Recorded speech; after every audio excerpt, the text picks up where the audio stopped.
자, 오늘 하나님 말씀 이제 창세기 1장 9절에서 10절 말씀입니다. 우리 함께 읽어보겠습니다.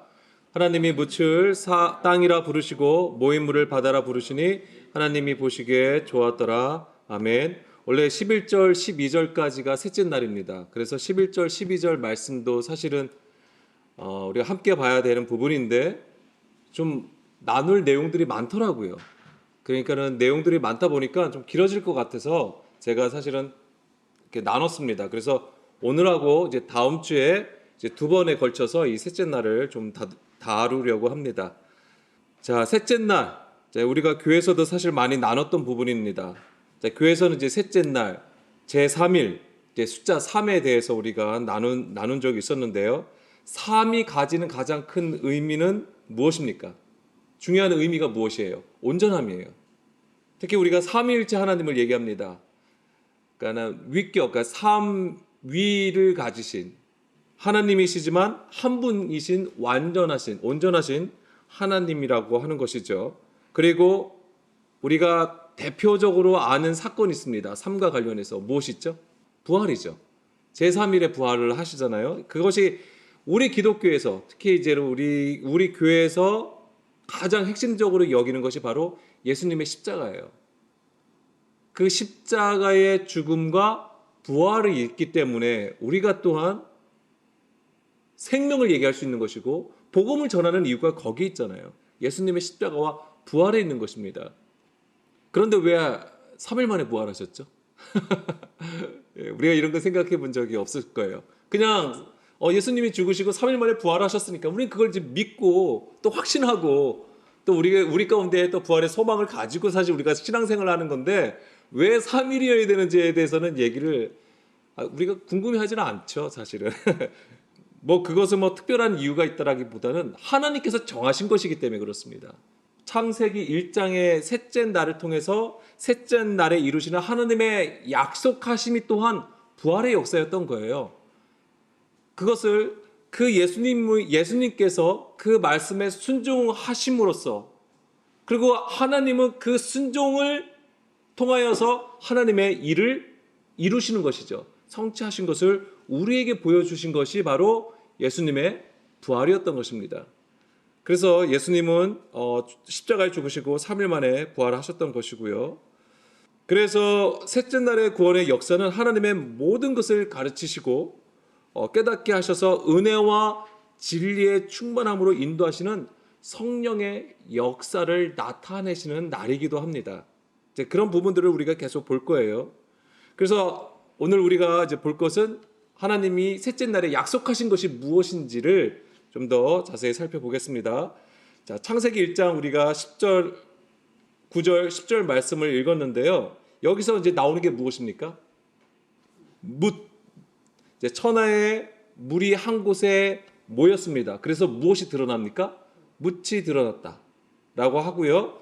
그래서 이 묻을 하나님이 뭐라고 하시죠? 땅이라고 말씀을 하셨고 모인 물은요 바다라고 말씀을 하세요. 그래서 여기서 지금 땅과 바다가 나옵니다. 자, 이거는 얍바샤라고 되어 있습니다. 얍바샤. 그래서 이것은 원래 이제 마른 땅이라는 뜻을 가지고 있어요. 마른 땅. 그런데 그냥 마른 땅으로 이해하면 우리가 11절에도 보면은 무엇이 나오죠? 땅이 나오죠. 저 땅은 에레츠예요. 에레츠. 그러면은 10절에서 우리가 땅이라고 봤던 거하고 11절의 땅은 사실은 우리는 같은 것으로 보는 것이죠. 그런데 원문에서는 다른 단어를 사용하고 있는 거예요. 그럼 이유가 있겠죠. 원문에서는 왜 히브리어 단어는 왜 다른 단어를 썼을까를 우리가 알아야 되는 거예요. 그래야지 정확하게 우리가 하나님께서 무엇을 하시려고 하는지를 볼 수 있다라고 하는 것입니다. 그래서 이제는 9절에서 10절에 나오는 땅은 얍바샤가 되는 것이고 11절 하나님께서 풀을 내고 채소를 내고 열매 맺는 나무를 내려고 하신 그곳은 땅이에요. 에레츠라고 하는 것입니다. 이제 그것은 이제는 좀 이따가 다시 한번 보겠습니다. 오늘은 얍바샤만 봐도 이제는 그 의미를 알 수 있습니다. 그래서 이 얍바샤가 마른 땅이라고 되어 있는데 뜻은 마른 땅이에요. 그런데 야벳이라는 단어에서 나온 거예요. 야벳이. 그러니까는 이것 그 얍바사와 야벳이는 서로 형제예요. 그리고 서로 관련되어 있다라고 하는 것입니다. 그 마른 땅이 뭐하고 연결이 되어 있냐면은 이 야벳이라는 단어가 무슨 뜻이냐면은 마르다 시들다라는 뜻을 가지고 있어요. 마르다 시들다라는 뜻을 가지고 있는데 원래는 무슨 뜻이냐면은 부끄럽다라는 뜻이에요. 수치를 당하다라는 뜻을 가지고 있는 것입니다. 이 야벳이라는 단어가. 그 이 마른 땅이 수치를 당하는 것과 관련이 있다라고 하는 거예요. 그러니까 여기서 우리가 이제 출발하게 되는 것이죠. 한번 보겠습니다. 이게 성경에서 어디에서 쓰였는지를 보시면 더 정확하게 알 수 있어요. 그래서 이제 출애굽기 14장 16절 말씀 보겠습니다. 네, 함께 읽어볼게요. 지팡이를 들고 손을 바다 위로 내밀어 그것이 갈라지게 하라. 이스라엘 자손이 바다 가운데서 마른 땅으로 행하리라. 아멘. 그리고 22절도 보겠습니다. 같은 내용입니다. 이스라엘 자손이 바다 가운데를 육지로 걸어가고 물은 그들의 좌우에 벽이 되니. 자, 아까 16절에서는 마른 땅으로 행하리라라고 했고요. 22절에서는 육지로 걸어간다라고 되어 있습니다. 같은 얍바샤가 쓰였어요. 같은 단어예요. 근데 여기서 우리 한글에서는 마른 땅, 육지로 해석을 했습니다. 그리고 29절에서도 한 번 더 보겠습니다. 같은 내용입니다만, 그러나 이스라엘 자손은 바다 가운데를 육지로 행하였고 물이 좌우에 벽이 되었다라고 되어 있습니다. 자, 이 내용이 뭐예요? 어느 부분입니까? 홍해를 건너고 있는 거예요. 이스라엘이 출애굽을 했습니다. 출애굽을 했는데 뒤에 누가 쫓아옵니까? 애굽 군대들이 쫓아오는 거죠. 바로의 군대가 쫓아옵니다. 그런데 이제 더 나가야 되는데 도망을 가야 되는데 도망가야 되는데 앞에 뭐가 있습니까? 바다가 있는 거, 홍해가 있는 거예요. 홍해가 바다입니다. 그 바다가 있는데 어떻게 하시는 거예요? 하나님께서 구원의 역사를 보여주시는 건데 그 홍해를 가르시는 거예요. 가르셔서 어떻게 하는 거예요? 길을 내시는 것이죠. 그 길을 낼 때에 그곳을 뭐라고 했냐면 마른 땅으로 행하였다라고 되어 있는 거예요. 굉장히 중요한 그림이잖아요. 우리에게는 너무나도 중요한 그림입니다. 자, 실제로 그 길은 마른 땅일까요? 생각해 보세요. 물에 잠겼잖아요. 그 마른 땅이 바다에 잠겼었단 말이에요. 참 여기서 되게 중요한 그림이 뭐냐면 뭇은 어디에 원래 있었을까요? 바다 안에 있는 거예요. 그게 중요한 거예요. 그러니까 하나님께서 우리를 마른 땅이 되게 하시면 우리가 원래 어떤 존재였다고 하는 거예요? 바다에 속하였던 자들이라고 하는 것입니다. 이게 또 굉장히 중요합니다. 이거서부터 사실은 출발이 되는 거예요. 우리가 바다에 속한 자들. 바다가 사실 뭐예요? 미리 말씀을 드리지만 세상이에요. 그러니까 우리가 세상에 속한 자들이라고 하는 것입니다. 자, 이 마른 땅이 나왔다고 했는데 걸어갔다고 했는데 사실은 우리가 생각하는 그런 마른 땅이 아니에요. 막 먼지가 풀풀풀 이렇게 막 일어나는 그런 마른 땅이 아닐 겁니다. 바다 속에서 있어요. 그리고 그게 뭐 마를 동안 뭐 한 몇 날 며칠을 계속 기다렸던 게 아니에요. 마른 땅이 되도록. 뭐예요? 가르자마자 행하연 거예요. 왜냐하면 뒤에는 애국 군대가 쫓아오기 때문에. 그럼 실제적으로는 어떤 땅이냐면 젖은 땅이죠. 그냥 질퍽질퍽한 땅이에요. 비 오는 날 흙길을 걸어가 보시면 물 고이 그리면 되게 질퍽질퍽하잖아요. 그런 땅이었을 거란 말이에요. 그런데도 성경은 그곳을 마른 땅이라고 얘기를 합니다. 그것은 성경이 우리에게 가르쳐 준다고 하는 것이죠. 가르쳐 주는 게 있다고 하는 거예요. 무엇이 마른 땅인지, 실제 물리적으로 어떤 그 진짜 마른 땅을 얘기하는 게 아니고 하나님께서 바다를 가르시고 애굽으로부터 나올 수 있도록 인도하시는 그 길이 마른 땅이라고 하는 것입니다. 그래서 이제 출애굽기 15장 19절 말씀 볼게요. 이것은 이제는 홍해를 건넌 다음에 이제는 이 모세의 노래죠. 이제 모세의 노래 중에 한 말씀인데 바로의 말과 병거와 마병이 함께 바다에 들어가매 여호와께서 바닷물을 그들 위에 되돌려 흐르게 하였으나 이스라엘 자손은 바다 가운데서 마른 땅으로 지나간지라. 아멘. 우리는 이 사건을 통해서 사도 바울의 깨달음을 들을 수 있습니다. 무엇입니까? 세례라고 하는 거예요, 이게. 자, 고린도전서 10장 1, 2절 말씀 보겠습니다. 형제들아, 나는 너희가 알지 못하기를 원하지 아니하노니 우리 조상들이 다 구름 아래에 있고 바다 가운데로 지나며 모세에게 속하여 다 구름과 바다에서 세례를 받았다라고 지금 증거하고 있습니다. 이 얘기가 바로 뭐냐면 홍해 사건이에요. 바다에서 세례를 받았다. 우리가 생각하는 그런 세례를 얘기하는 게 아니에요. 자, 세례라는 것은 무엇입니까? 무엇을 의미해요? 죽음을 의미하는 것입니다. 그러면 지금 다시 출애굽기 15장 19절로 돌아가서 무엇이 죽은 겁니까? 누가 죽었어요, 여기서는? 애굽의 군대가, 바로의 군대가 죽었습니다. 수몰돼 있어요. 물에 수몰되어서 죽은 거잖아요. 진멸을 당한 거예요. 무엇이 죽은 거예요? 우리 안에 육신됨이 죽은 거예요. 육신의 구조, 사람의 것이 죽은 것을 의미하는 거예요, 이게. 그럼 무엇이 삽니까? 마른 땅으로 행한 자들은 사는 거예요. 이게 마른 땅으로 행함이 뭐예요? 주의 길로 행함을 얘기하는 거예요. 하나님의 음성을 듣고 순종하여 주의 길로 행함을 얘기하는 거예요, 이게. 그런 자들은 산다라고 하는 것입니다. 이게 세례예요. 그래서 세례는 우리의 육신됨이 죽는 것이고, 그 다음에 곧바로 무슨 일이 일어나는 거예요? 이제 부활이 일어나는 것이죠. 다시 일어나는 것이죠. 물에서 죽었던 자들이 다시 일어나는 것. 그것을 바로 이제 예수님이 보여주셨던 거예요. 이후에 다시 고린도전서 10장 2절 이후에 또 그래서 하나님께서 광야로 이끌어 가시잖아요, 이스라엘을. 그 다음에 어떻게 하시냐면 다 같은 신령한 음식을 먹으며 다 같은 신령한 음료를 마셨으니 이는 그들을 따르는 신령한 반석으로부터 마셨음에 그 반석은 곧 그리스도시라. 아멘. 그래서 신령한 음식, 신령한 음료 다 뭡니까? 생명의 양식을 얘기하는 거예요.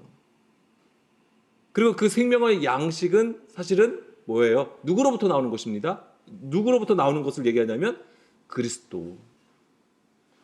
예수 그리스도의 그 말씀으로 우리가 생명을 얻음을 얘기하는 것입니다. 사실 그것들을 다 지금 증거하고 있는 것이죠.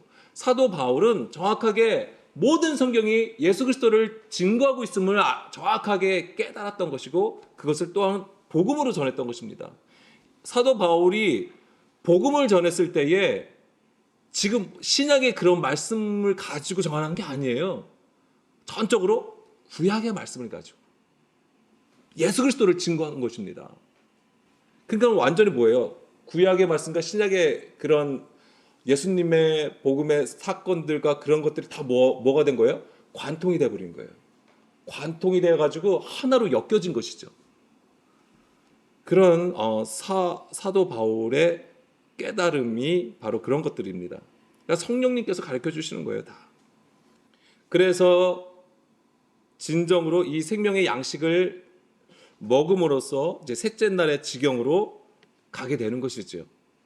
그래서 철저하게 줄이고 낮아짐을 통하여서 하나님의 입에서 나오는 모든 말씀으로 살아가는 그 백성이 되는 것, 그것이 바로 이제 하나님께서 약속하신 가나안 땅으로 들어가는 것입니다. 그래서 이것을 위해서 하나님께서 마른 땅을 내시고 이제 그곳에 이제는 풀과 씨 맺는 채소와 각기 종류대로 이제 씨 가진 열매 맺는 나무들을 내라고 이제는 말씀을 하시는 거예요. 그런데 그 부분은 이제 다음 주에 이제 나누겠습니다.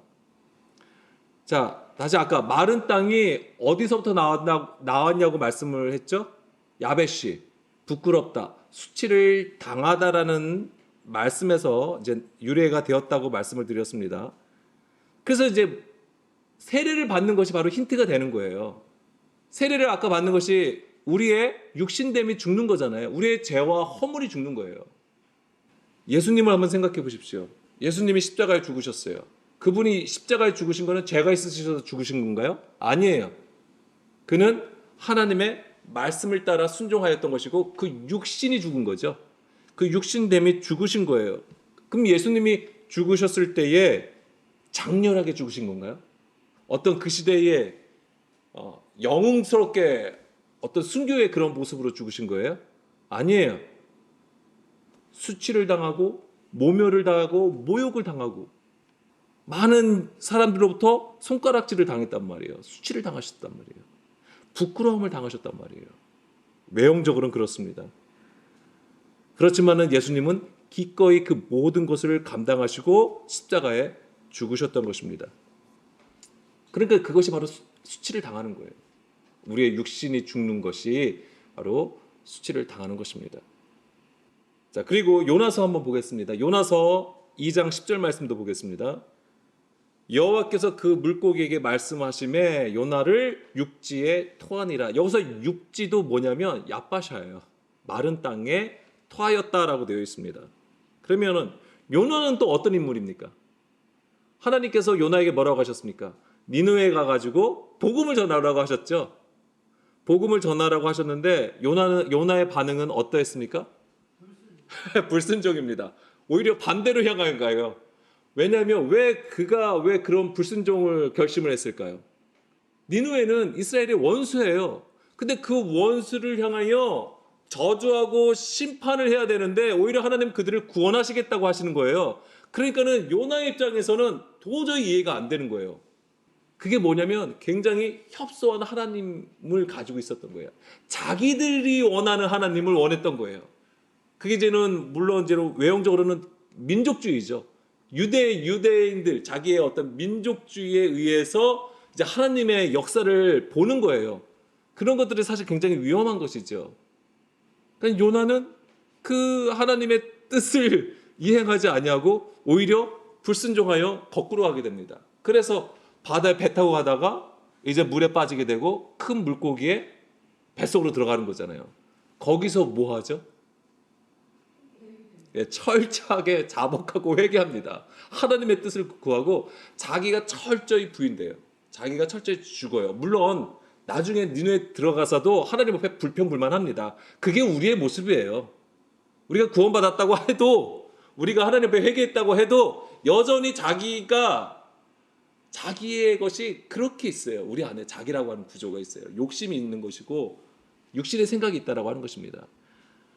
그런데 어쨌거나 하나님께서는 그 뱃속에 큰 물고기 뱃속에서 요나의 회개와 자복을 듣게 되시고 그가 온전히 순종하여 감을 이제는 순종한다고 하였을 때에 하나님께서 어떻게 하셨냐면 육지로 토했다라고 하시는 거예요. 마른 땅이 되었다라고 하는 것입니다. 그러니까 뭐냐면 수치를 당한다라고 하는 것은 이게 바로 수치를 당하는 모습이에요. 이게 구원의 모습인데 수치를 당하는 거예요. 수치를 당한다고 하는 것은 곧 우리의 죄를 깨닫게 하는 것이고 결국에는 하나님을 찾고 구하는 심령이 된다라고 하는 거예요. 그 마른 땅이. 그 증거죠. 수치를 당하고 회개한 자가 바로 그 마른 땅이라고 하는 것입니다. 그런데 우리가 그리스도와 온전히 연합을 하잖아요. 그러면 이 부끄러움이 없는 거예요. 창세기 2장 25절 말씀에 그렇죠. 아담과 그의 아내 두 사람이 벌거벗었으나 부끄러워하지 아니한다. 예, 그렇습니다. 예수님의 돕는 배필로서 우리가 정결한 빛나고 깨끗한 세마포를 입은 신부로서 단장이 될 때에 우리는 부끄러움을 당하지 않게 되는 것입니다. 그러나 우리에게는 그런 의로움이 없죠. 그렇기 때문에 우리는 이제 수치를 당할 수밖에 없는 존재이고 부끄러움을 당할 수밖에 없는 존재라고 하는 것입니다. 그러나 그 수치와 부끄러움은 결코 우리를 정말 나락으로 떨어뜨리시는 게 아니라고 하는 것이죠. 정말 우리를 구원하시고 정결하게 하시는 하나님의 은혜와 사랑이 된다라고 하는 것입니다. 자, 그리고 한 가지 더 보면은 여호수아 5장 9절 말씀도 보겠습니다. 여호수아 5장 9절 말씀에서도 보게 되면은 우리 함께 읽어보겠습니다. 여호와께서 여호수아에게 이르시되 내가 오늘 애굽의 수치를 너희에게서 떠나가게 하였다 하셨으므로 그곳 이름을 오늘까지 길갈이라 하느니라. 아멘. 이 길갈에서 무엇이 이루어졌습니까? 할례가 이루어진 겁니다. 하나님께서 이제는 광야를 지나서 이제 가나안 땅에 들어가는 이스라엘을 향하여 할례를 행하라고 해요. 그러니까 뭐 군대를 조직하고 전략을 짜라고 하신 게 아니라 할례를 행하라고 합니다. 바로 앞에는 또 여리고성이 있는데 이 할례 행함이 무엇입니까? 우리의 가죽을 베어버리는 것이죠. 육신의 가죽을 베어버리는 거예요. 그게 뭘 의미하는 겁니까? 우리의 육신됨을 제거하라고 하는 것입니다.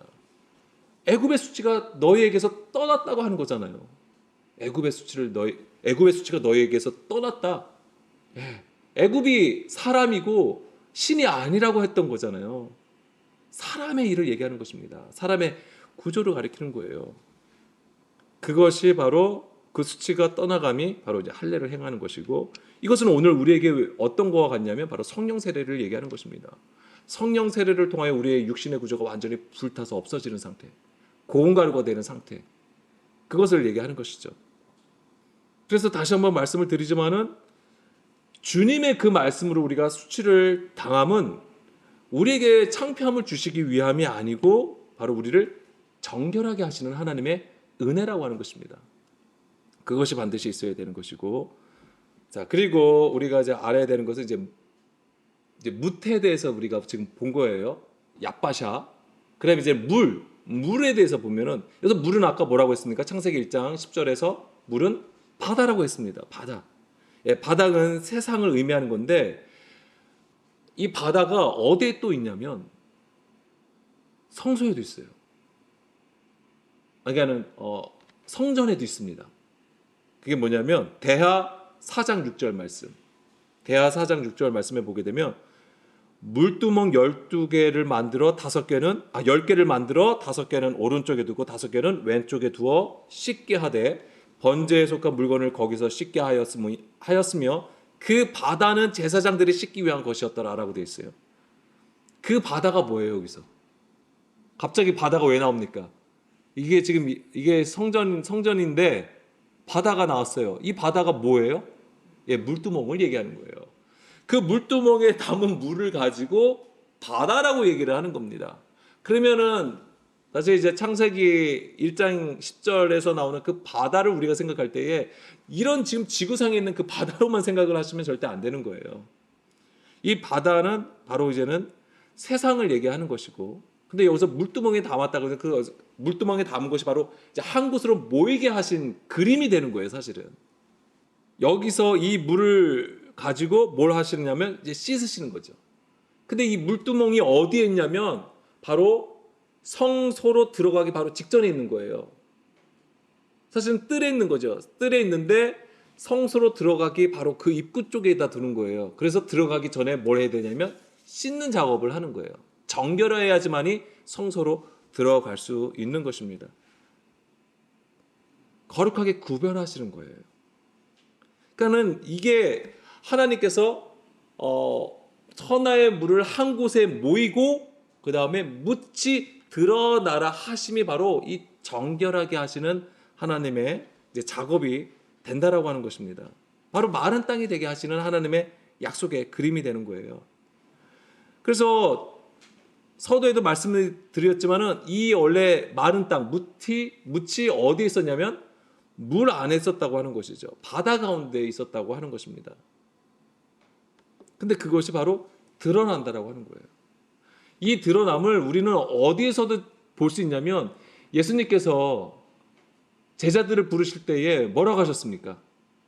제자들의 대부분이 갈릴리 출신인데 그들이 다 고기를 낚는 어부였어요. 그런데 예수님은 그들에게 뭐라고 하셨습니까? 너희가 이제 더 이상 고기를 낚는 어부가 아니라 사람을 낚는 어부가 되라고 얘기하신 거예요. 그럼 거기서 고기와 사람은 같은 거예요. 대꾸로 보자면. 그러면은 이 사람은 어떤 존재예요? 바다 안에 있는 존재예요. 세상 가운데 있는 존재예요. 그 세상 가운데 있는 존재들을 어떻게 하는 거예요? 건져 올리라고 하는 것이죠. 그게 바로 이제 묻이 되는 거예요. 그런 그림들이 다 포함이 되는 거예요. 이게 바로 이제 셋째 날의 이제 역사가 되는 것입니다. 그래서 창세기 1장 9절 말씀 보게 되면 천하의 물이 한 곳으로 모이고가 뭐냐면 카바라고 되어 있는데 이게 원래 뜻이 있어요. 원래는 뭐냐면 함께 묵다라는 뜻을 가지고 있어요. 근데 이게 모이고라는 뜻을 가지고 있는데 함께 묵다라는 게 있고 그 다음에 기다리다, 갈망하다라는 뜻을 가지고 있습니다. 이게 중요합니다. 그리고 드러나다, 이제 묻이 드러나라 했을 때 드러나다, 라라고 되어 있는데 이게 보다예요. 나타나다, 증명하다, 분별하다라는 뜻을 가지고 있어요. 분별하시는 거예요. 아까 모이고가 카바, 갈망한다라는 뜻을 가지고 있는데 이게 뭐냐면 바로 하나님이 물을 한 곳으로 모이게 하시고 묻이 드러나라고 하실 때는 하나님께서 소망하시는 것을 말씀하시는 거예요. 소망하는 게 있다라고 하는 것입니다. 그럼 하나님은 무엇을 바라고 계셨을까요?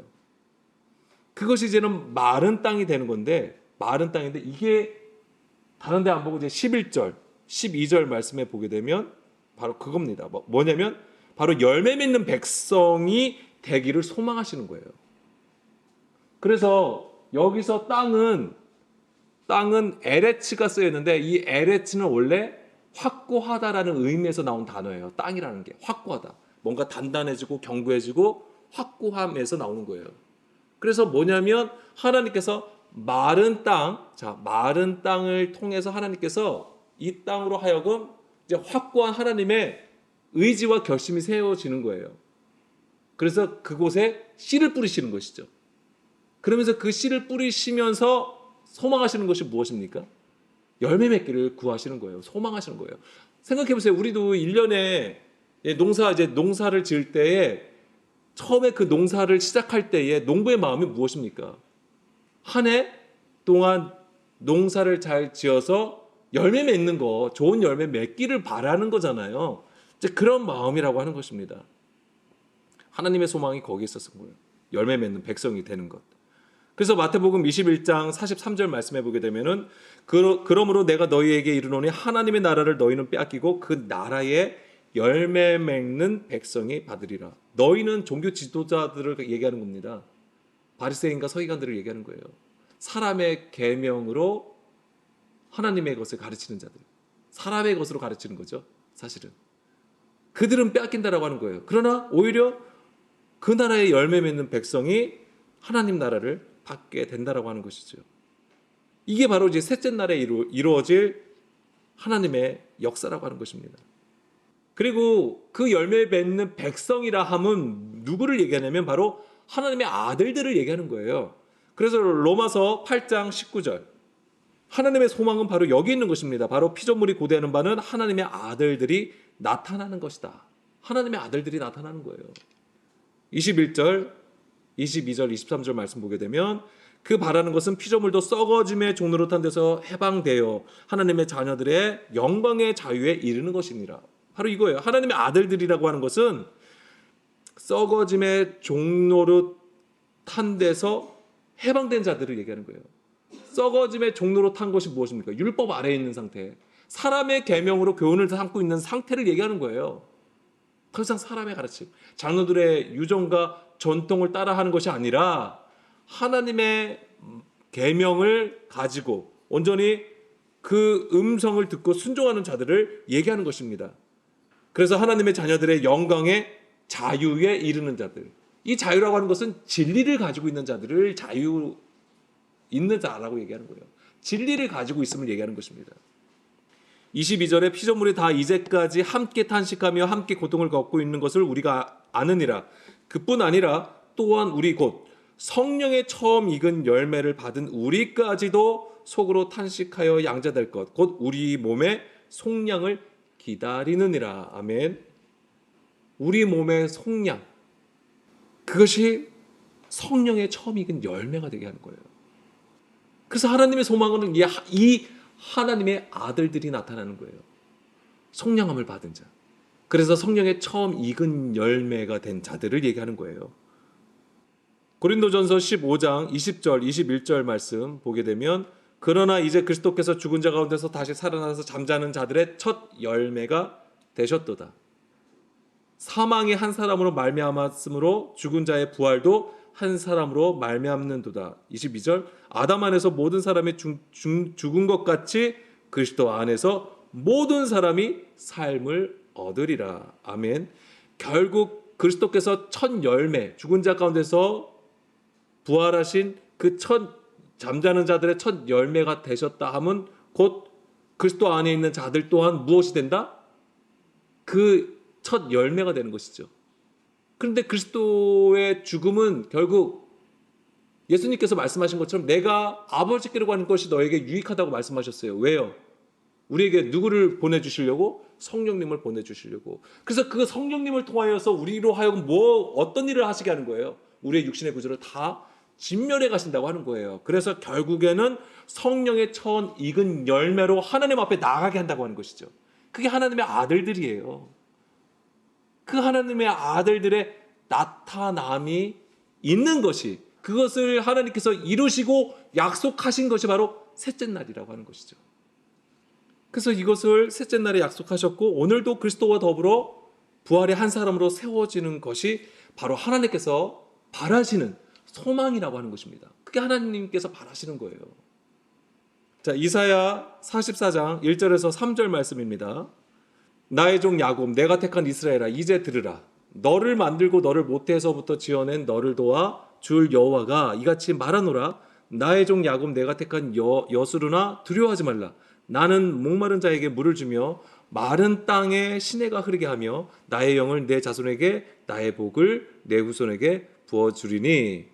예, 여기까지 보겠습니다. 여기서 3절에 보게 되면 목마른 자에게 물을 주며 마른 땅에 시내가 흐르게 한다고 했어요. 여기서 마른 땅이 얍바샤예요. 마른 땅이에요. 그러니까 마른 자는 어떤 자입니까? 목마른 자가 되는 거예요. 목마른 자.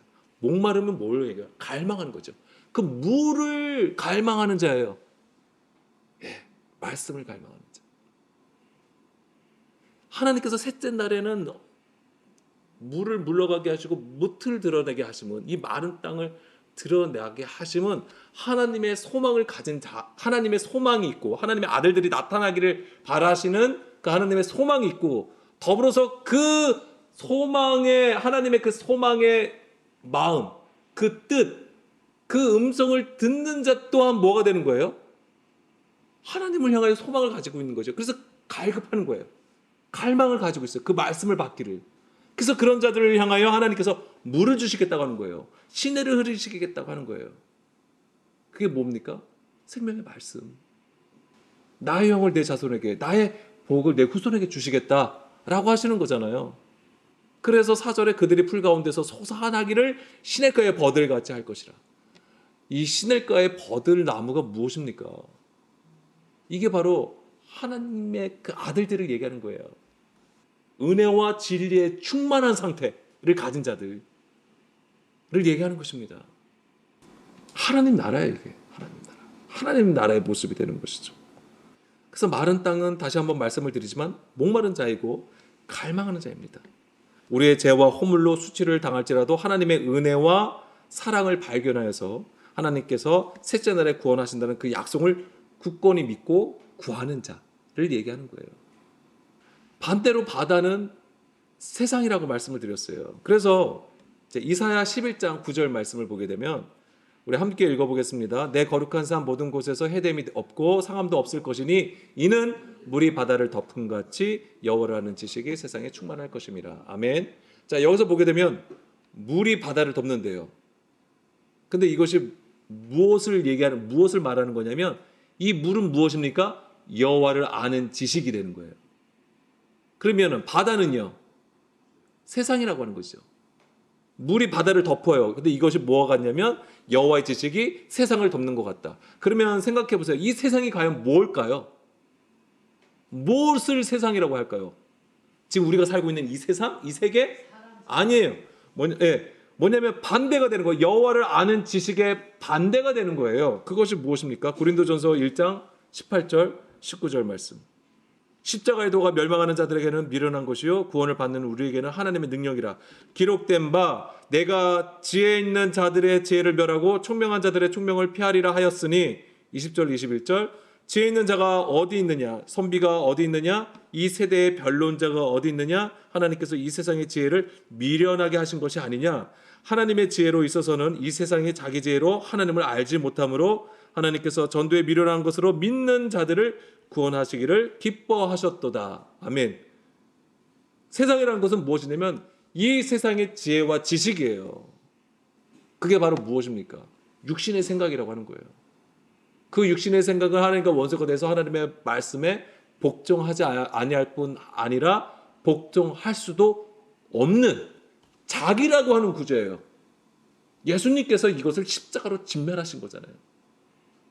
우리가 십자가를 지고 따르면 철저히 자기를 부인하는 거예요. 이거를 얘기해요. 자기라고 하는 것을 부인하는 거예요. 이거예요. 세상의 지혜와 지식. 육신의 생각이라고 하는 것입니다.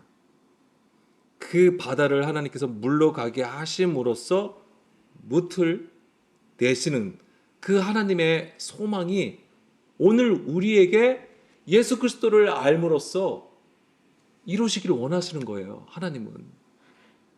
그렇기 때문에 물론 우리가 우리의 헌신과 섬김과 사역들이 중요합니다만 무엇보다도 이 물이 바다를 덮은 같이 여호와를 아는 지식으로 우리가 충만한 가운데에서 그 하나님께서 주시는 복을 누려야 되는 것입니다.